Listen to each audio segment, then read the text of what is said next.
Thank you for everybody's patience. The special council meeting took just a little bit longer than we thought.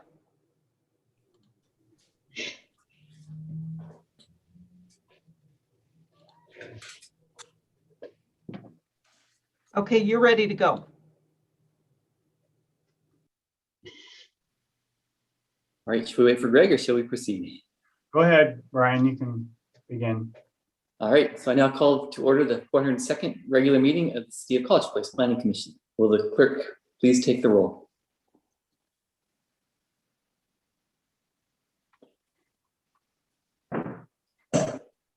Christy, are you going to do that or do you want me to? I can. What do you want me to do? Just read the roll call? Yes. We have Randall, Present. Brian, Here. Ben, Dennis, Yes, here. Eileen, Leroy, I'm here. and Todd. Present. I guess I have to say, and John. Present. And I don't see Greg just yet.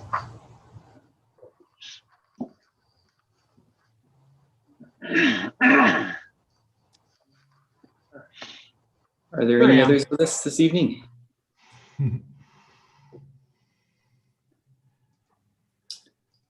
We did receive public comment from a resident in Country Estates. And I believe that, there you go. That was all included in your packet. It's regarding her concerns.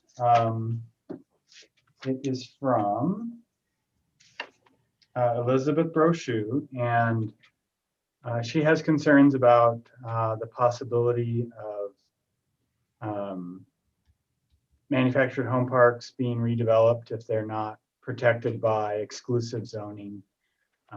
So it is a topic of discussion later in the meeting tonight, and so we won't go into any details of her comment letter, but please do take the time, if you haven't already, to go ahead and read the letter submitted by Ms. Brochu. And I don't think she's here tonight. Lisa, do you see her in attendance on your end? I see one attendee, but it's just initials, so I don't have any way to identify them. Okay. Oh, they do have their hand raised. Would you like me to allow them to speak? Sure. Go ahead.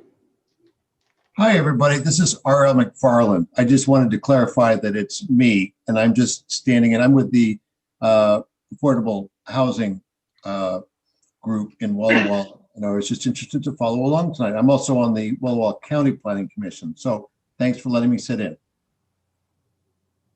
Welcome. Thanks, RL.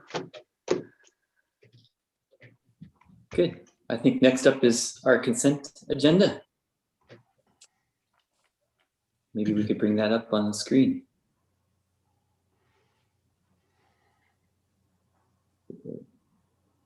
So that includes our agenda and our minutes. Is there a motion to approve our consent agenda? So moved. Is there a second? Second.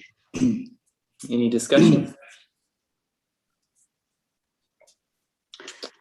So to help out our clerk, and it would be helpful after a motion has been made and seconded, if we could repeat who made the motion and who did the second. Sometimes it's not entirely clear through Zoom who's doing that. All right. So who was our motion? Who was our second? I believe Mr. Olson was our motion. I was the second. Oh, you were the C? See?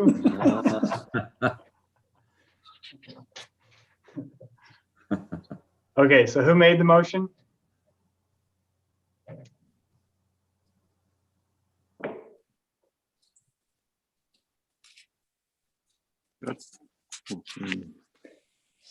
No one? No one. I thought it was Mr. Olson.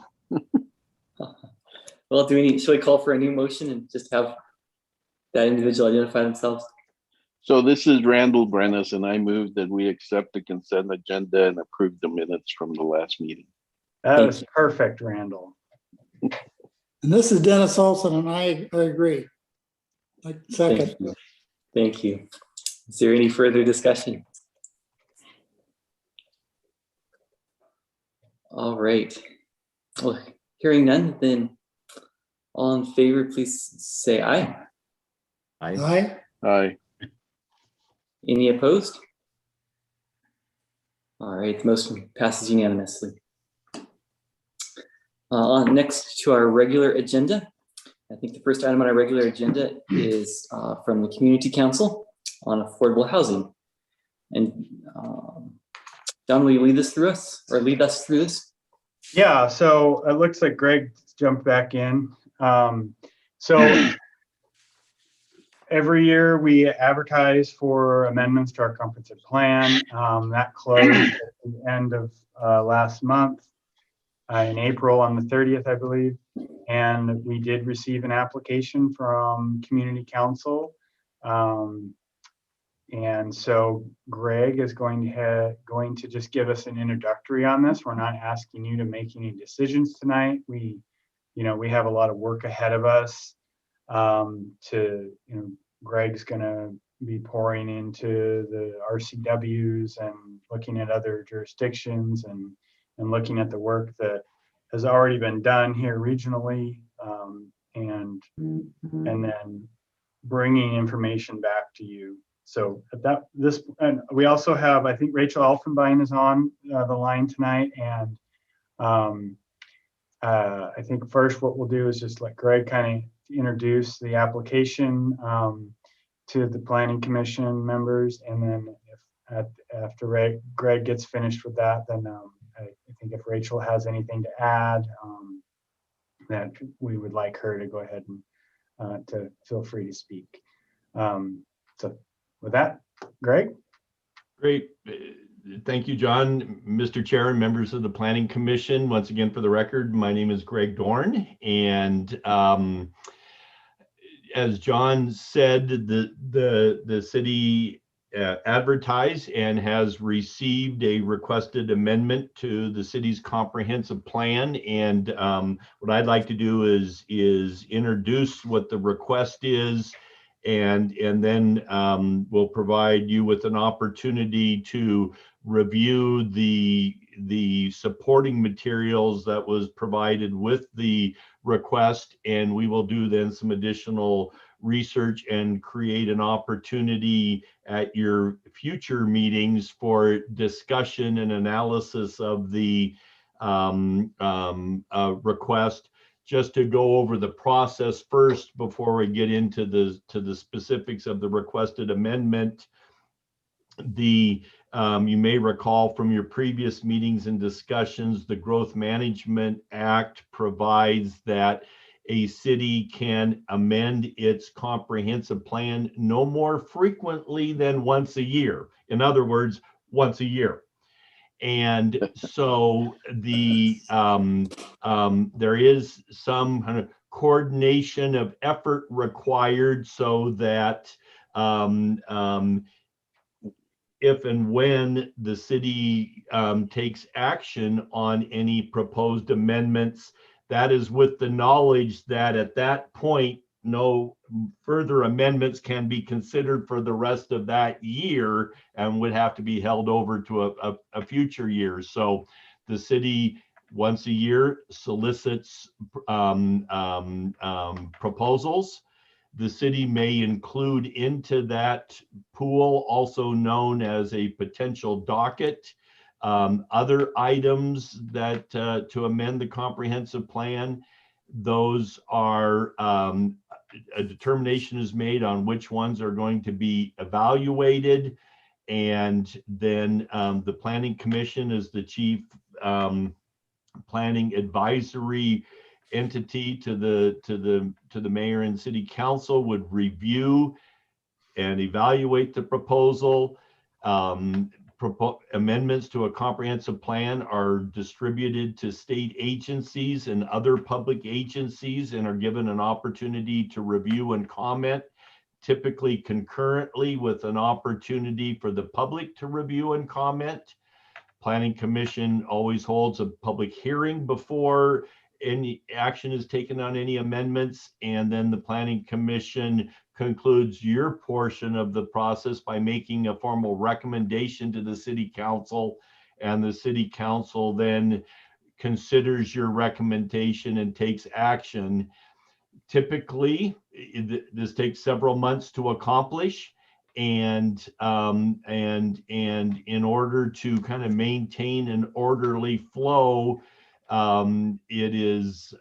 we try to get all of that accomplished within the calendar year. So our hope is that by September, October, and November of this fall, you will be at a point where you're ready to make a recommendation to the City Council. And as the City Council is doing things like adopting the annual budget, the City Council would review and take action on your recommendation. So schedule-wise, this will be on your agenda for the next several months, and starting with tonight's introduction. So Commission, with that, the city has received a request from the Community Council.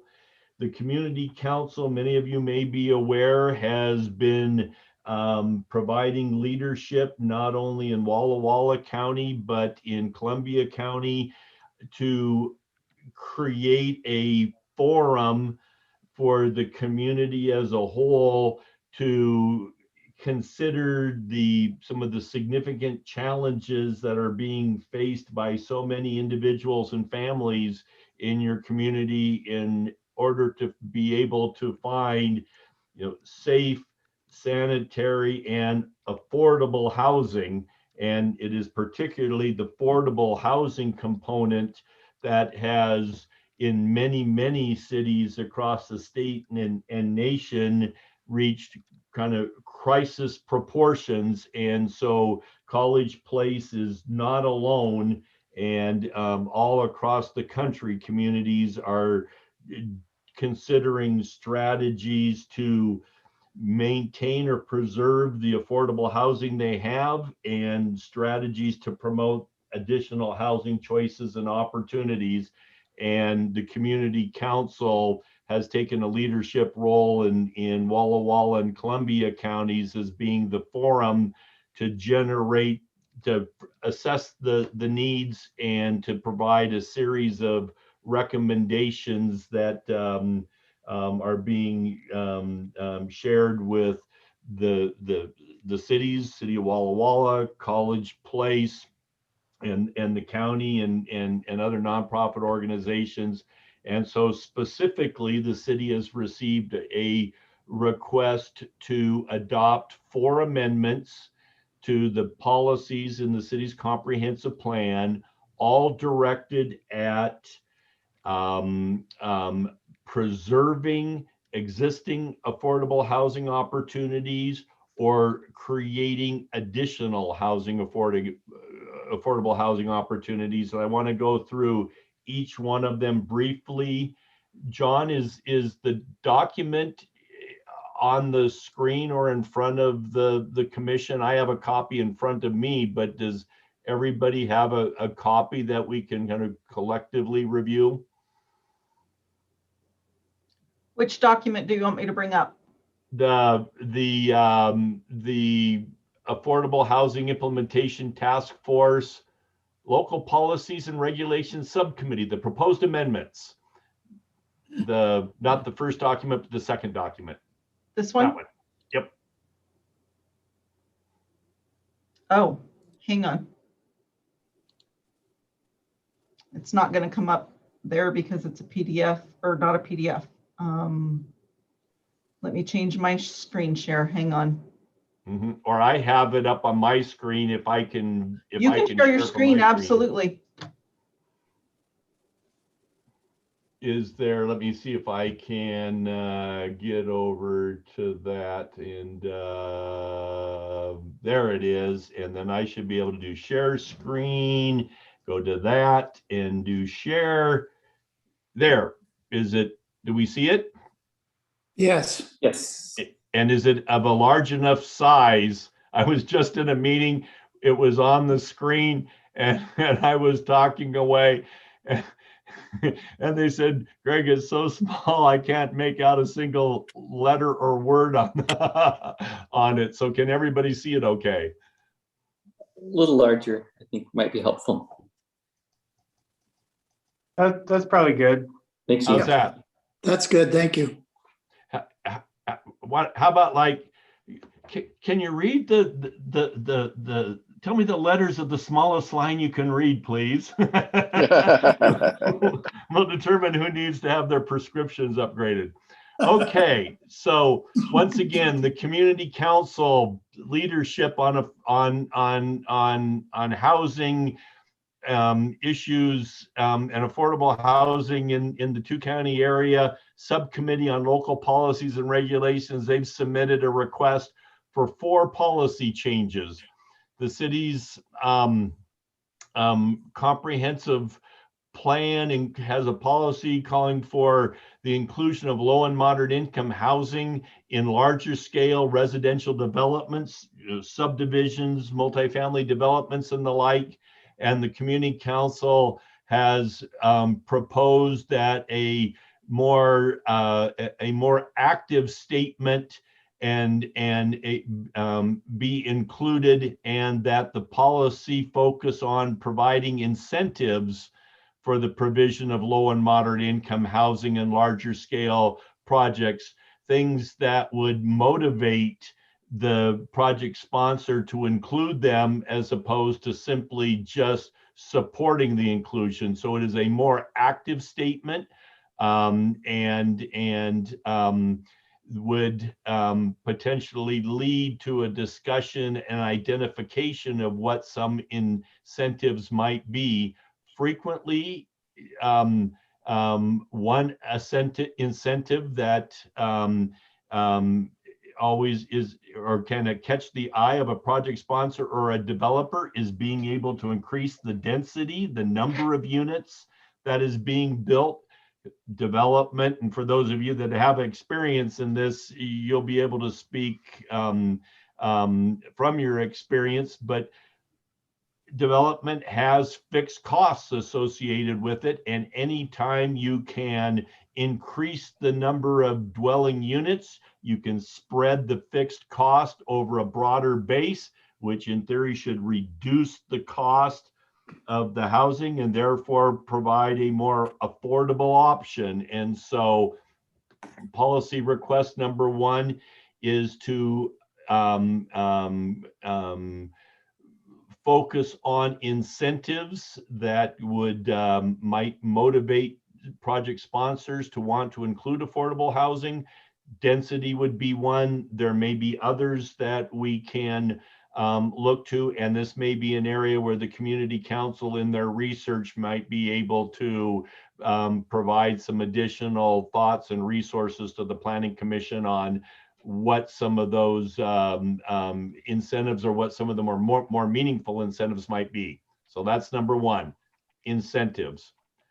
Number 2, which is actually Housing Policy 14, strategies and incentives that will encourage manufactured home parks to remain a source of affordable housing.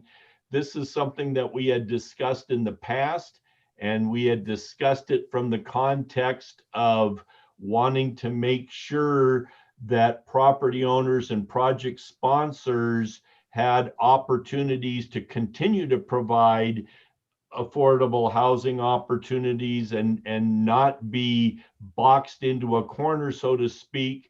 But the community council has conducted research and has looked to the experience in other communities and is proposing that there be measures taken to in any way that is practical appropriate to keep manufactured home parks as manufactured home parks, recognizing that they are a unique and valuable source of affordable housing, and frequently for elderly persons.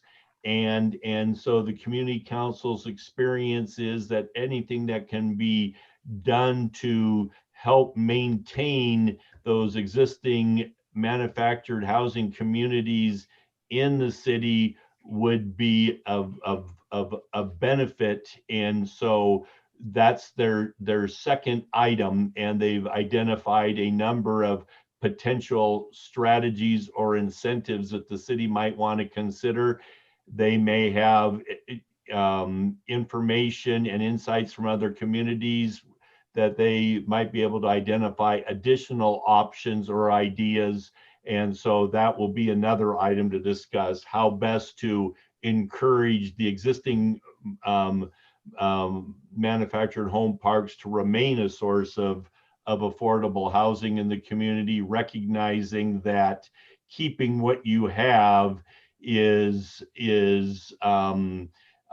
more likely to produce immediate results than trying to replace something when it is lost. So that is item number 2. Item number 3 is the also speaks to the preservation of existing affordable housing, and recognizes the role of assisted or subsidized housing and the important role that manufactured housing plays. So it is a matter of prioritizing this. So it kind of goes hand in hand with the other 2 policies. And the final policy proposal is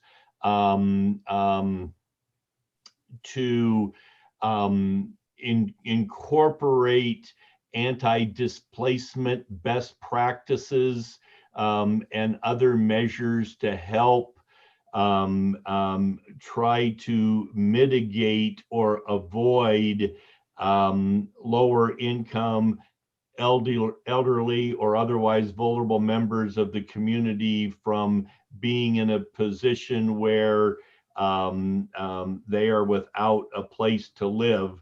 Most manufactured housing communities, or at least the ones in the College Place community, consist of a combination of mobile homes and manufactured homes, typically on a lot that is leased. And if the manufactured or mobile home perhaps is older and more modest in design, that keeps the price down, or it may be something that an individual or family has owned for a long time. So it is affordable to them because it's already paid for. And since they aren't having to pay for the cost of acquiring land, it's typically on a rental or a lease basis.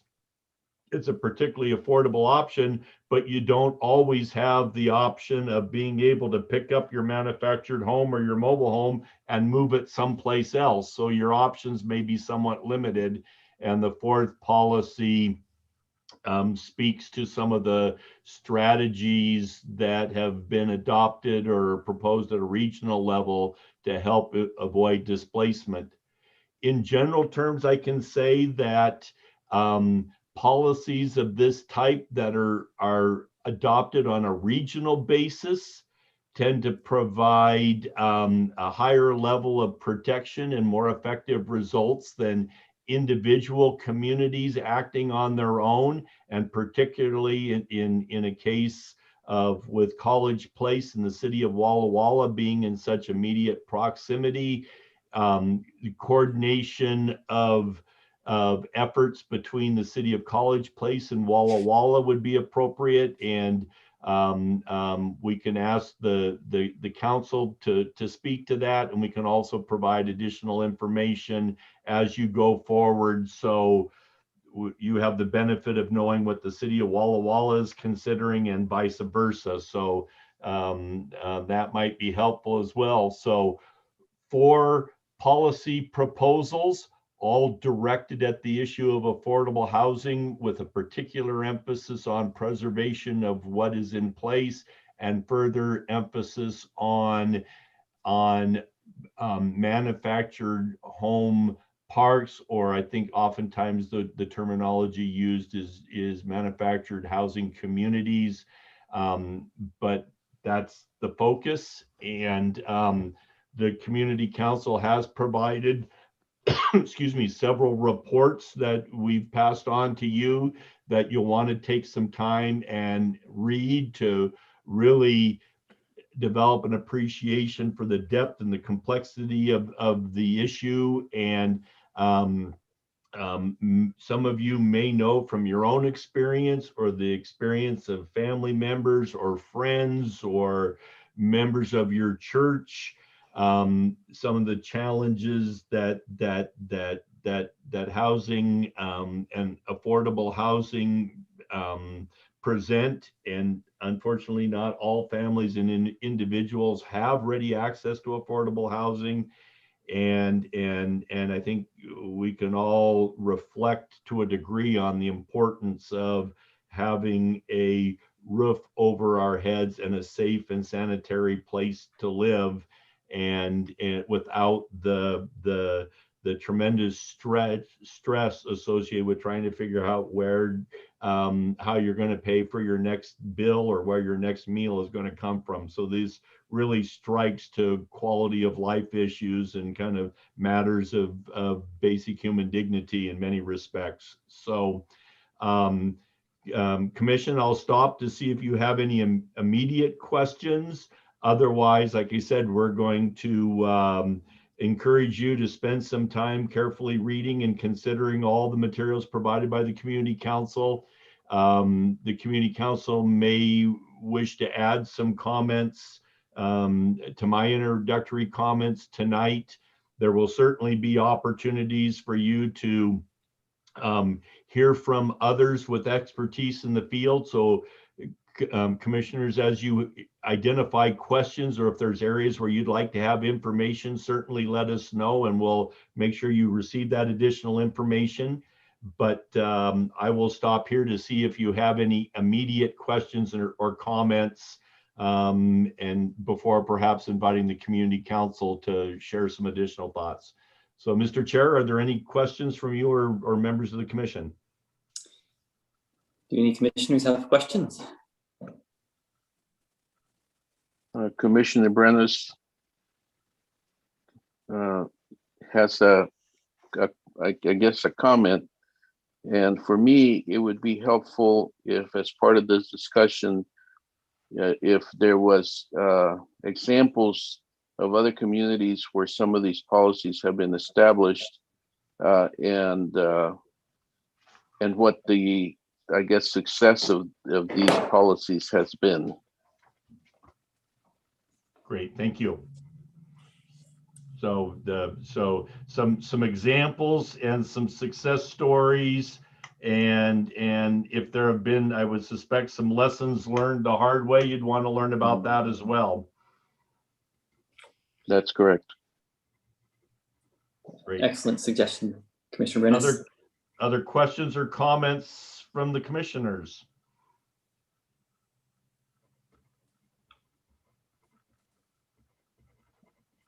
I have one, but I don't want to speak up unless others are finished. All right, well, I guess I'll ask my question then. At this point, the proposed amendments are fairly conceptual in nature. For example, the idea of developing incentives.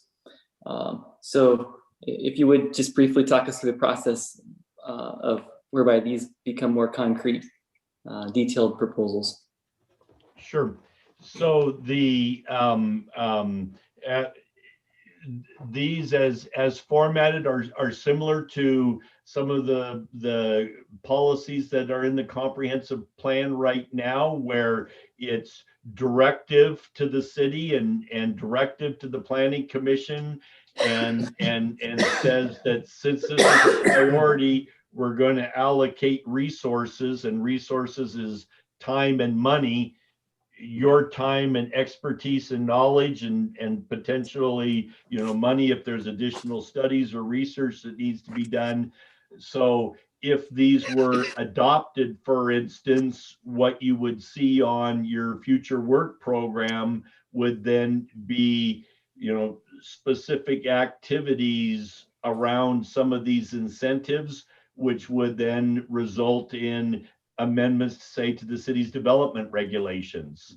And you remember how we had discussions in some detail on the subdivision regulations and things about parks and open space and the like. So that started with some policy direction and then resulted in amendments to your development regulations.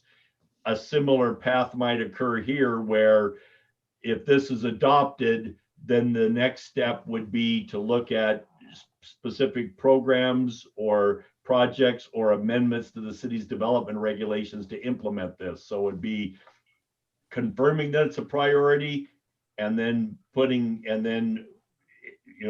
on it, through your work program in the coming years. Excellent, thank you. Are there any other questions? It looks like Rachel Elfinbine has her hand raised. All right, thank you. Rachel?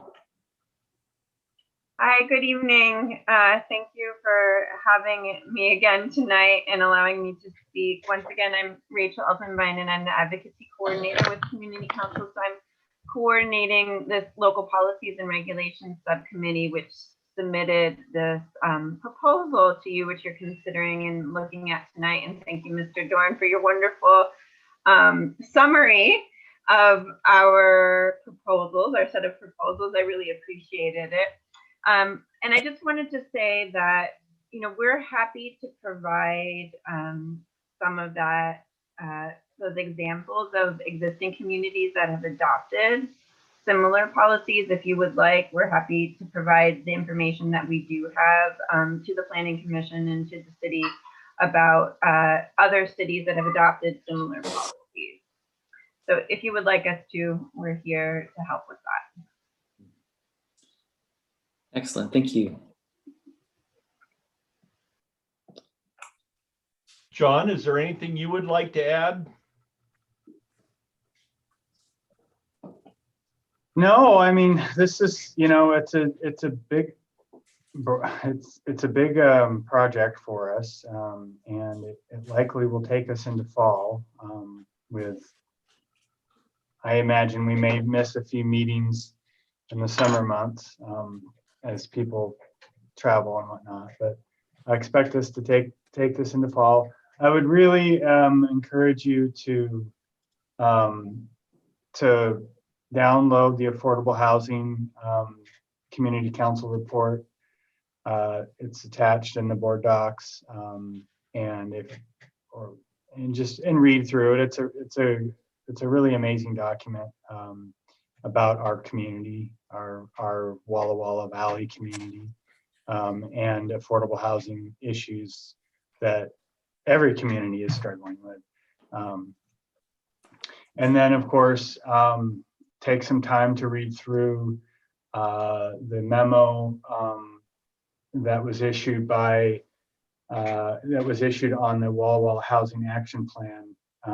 That I should remind you that we have that joint Planning Commission meeting coming up on June 7th, where the consultants will present the draft report to the joint planning commissions of Dayton, Walla Walla, and College Place, and Waitsburg. So, there's a lot of good information out there, and thank you, Rachel, for offering up additional help. I think Greg will probably be giving you a call sometime this week to talk and pick your brain, and we'll be using you as a resource throughout the remainder of this project. So that's all I have on this topic. Of course, the next agenda item.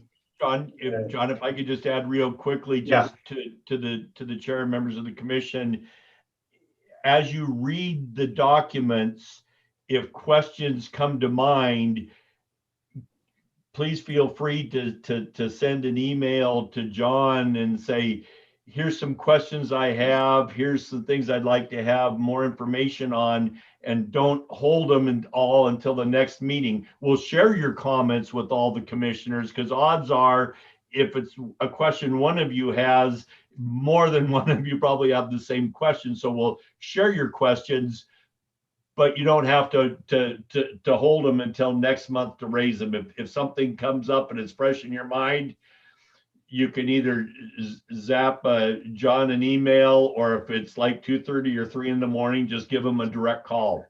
Yeah, just be careful if you decide to share your questions with the rest of the planning commission. Do not have a conversation about it. Yeah. In fact, Lisa would, go ahead, Please Lisa. do not share. You can share them maybe in the packet for the next meeting if you want to write something up answering the questions that you've received, but do not share the questions amongst each other prior to the next meeting, please. Yeah, no, I was suggesting sending them to John. Don't send them to the other commissioners. Yeah, send them to John. me. And then, we can definitely do that in a public meeting. If we get questions in from a number of you, we can just lump them all into one document, and it can be a discussion item of itself. Yep. Sounds good. Well, shall we move to the next agenda item then? Yeah, and Lisa, thank you for the clarification. John. So if you all weren't aware, the council did adopt a moratorium on any redevelopment in manufactured home parks. And so this gives the Planning Commission an opportunity to study the issues, and we, the application from Community Council actually touches on it regarding this reestablishment of manufactured home park zoning. That's one option to preserve manufactured home parks in our community.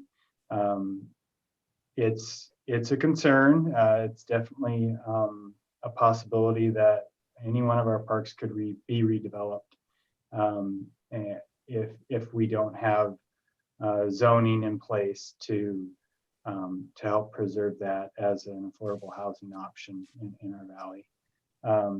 So go ahead and read through the resolution out. It just kind of gives you the background of the authorities that we have to adopt moratoriums, and a little bit of a work plan to move forward with determining how to implement protections for manufactured home parks. It was at the request of a resident that lives in country estates, and so the moratoriums, there hasn't been a public hearing yet. That is scheduled for the next council meeting, right, Lisa? I believe it's scheduled for the 25th Yes, of May. the moratorium public hearing is on the 25th. Yep.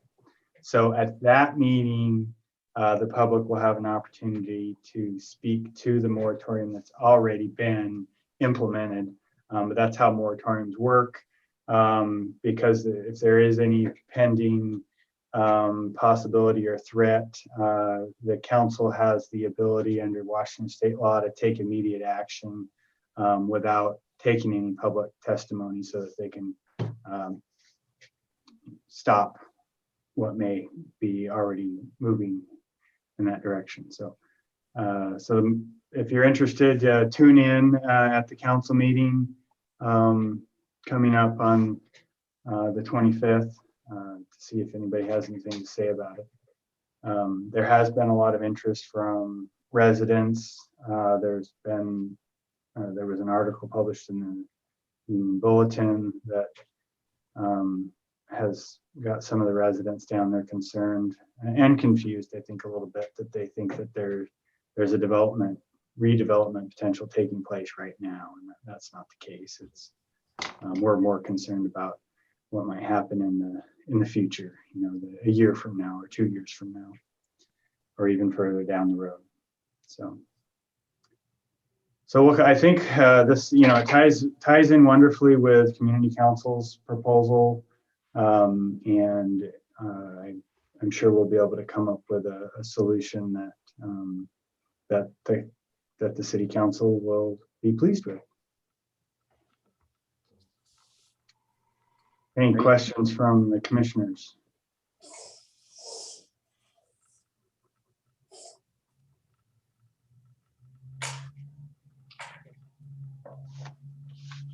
All right, well, hearing none, shall we move on to our next item then?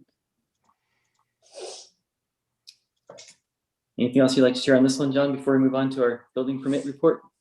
No, yeah, so under reports, I'm going to start trying to keep you guys updated on just the building permit activity in College Place, because it does tie into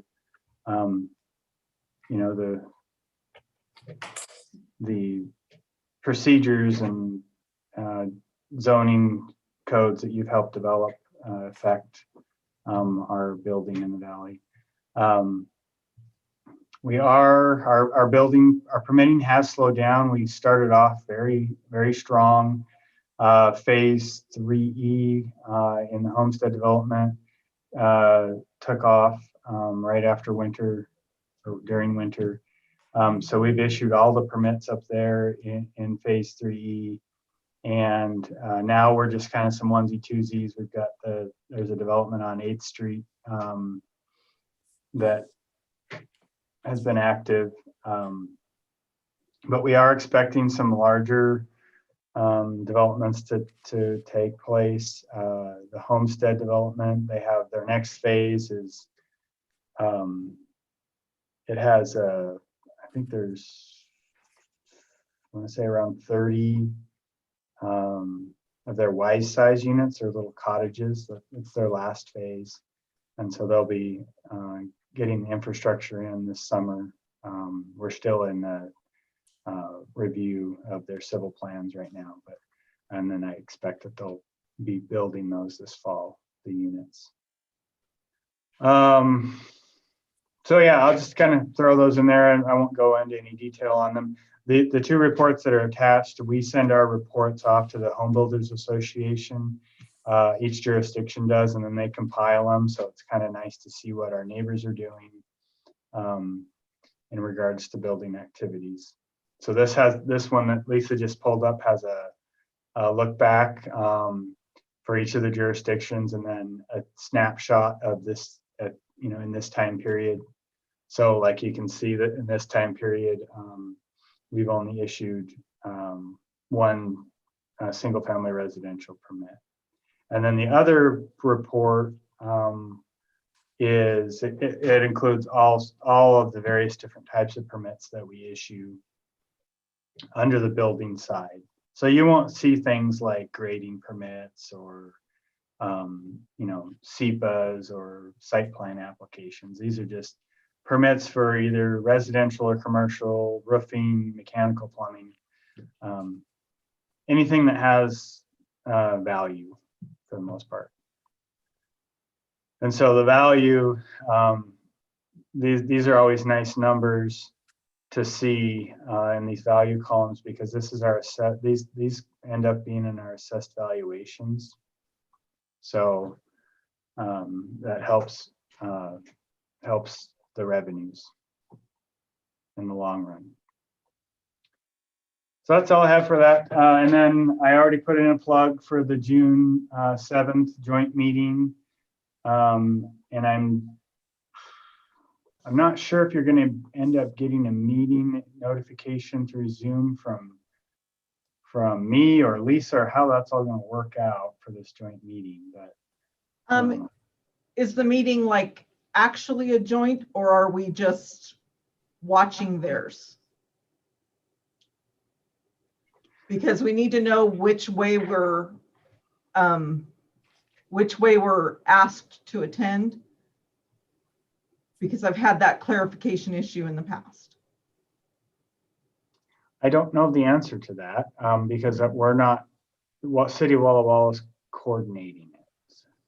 Okay. So Does their clerk handle their planning commission meetings, do you know, or is it someone else? I do not know. I will find out. Lisa's on it. And then our next meeting is on June 15th. So, All right. Well, should we take a moment to see if the commissioners have any other questions?